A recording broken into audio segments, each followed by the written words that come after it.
Hello and welcome to Professor Nance's Accounting Academy. I am so excited to launch our new YouTube page, but today we're going to do a little something special. I'm going to give you a little taste of what you can expect from the new and improved Accounting Academy. So sit tight and I promise you, you won't be disappointed.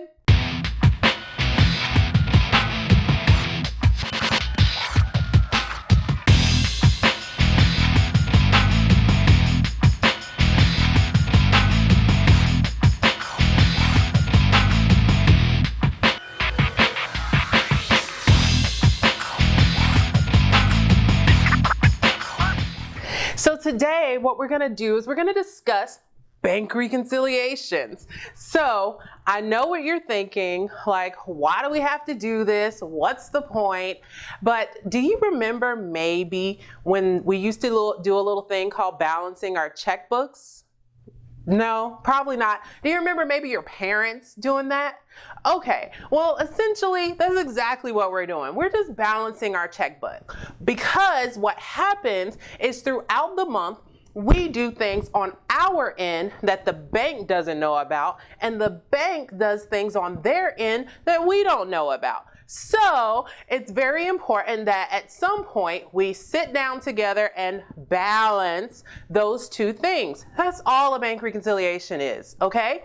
So the way you're going to set this up is you're going to have the bank side and then the book side, okay? So what you do is you start with the beginning balance for the bank and the beginning balance for your books. When I say your books, we're talking about your cash account, your accounting system, or whatever method that you're using to keep up with your cash, okay? So we have those two beginning balances. If you look at them and you compare them, they likely don't match, right? You have $501 and maybe $550 in the other. So what we have to do is find the things between the two that one doesn't know about, that the other doesn't know about, and make those adjustments, okay? So let's start with the bank side of things, all right? So on the bank side, what could be some things that we know on the book side, but the bank doesn't know yet? Yeah, you're probably thinking like, oh, we made a deposit at the end of the month that's not showing up.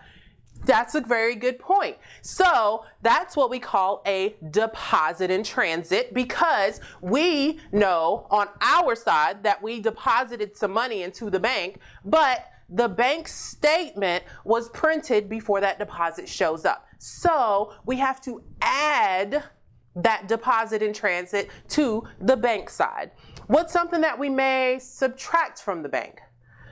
We wrote some checks, right? We wrote a few checks at the end of the month. They're not showing up in the bank yet. That's because, you sent a check off to somebody and they're holding your check for whatever reason, which is so annoying, right?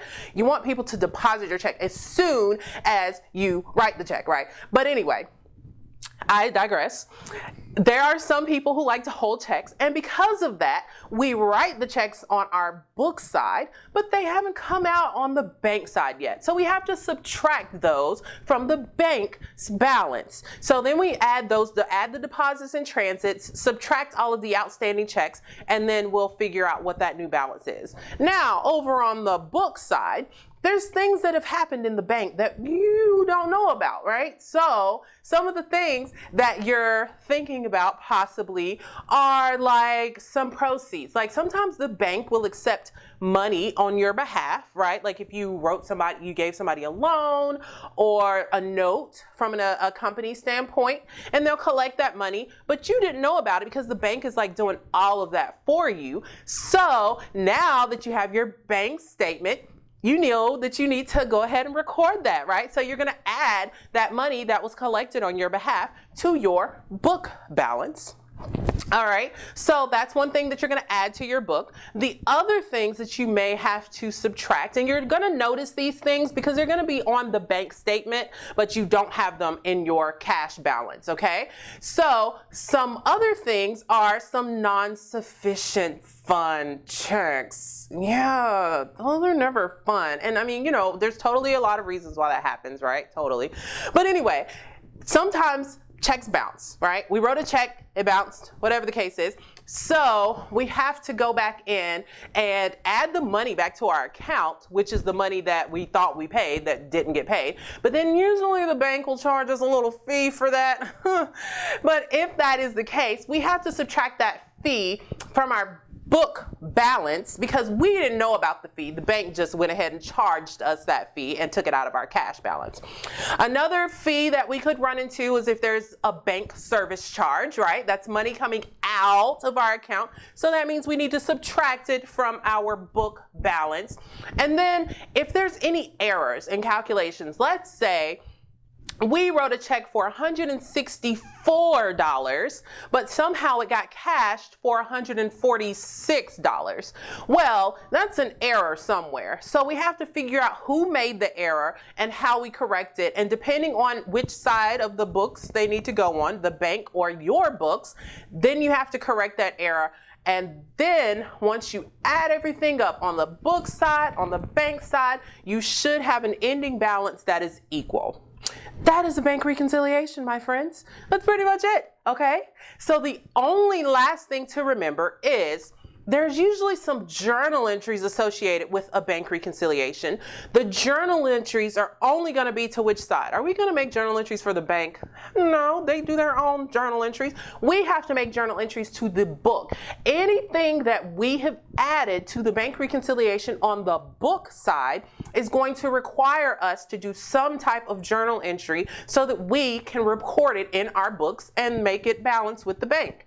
All right, so that's important to remember. Another little small helpful hint is cash is either going to go up or down.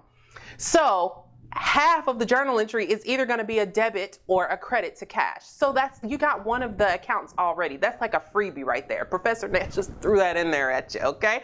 All right, so as always, let's get into our stance and do our dance as we dance on out of here. And I will see you next time. Don't forget to like, comment, and share this video. And definitely hit that subscribe button. I'll see you later. Bye.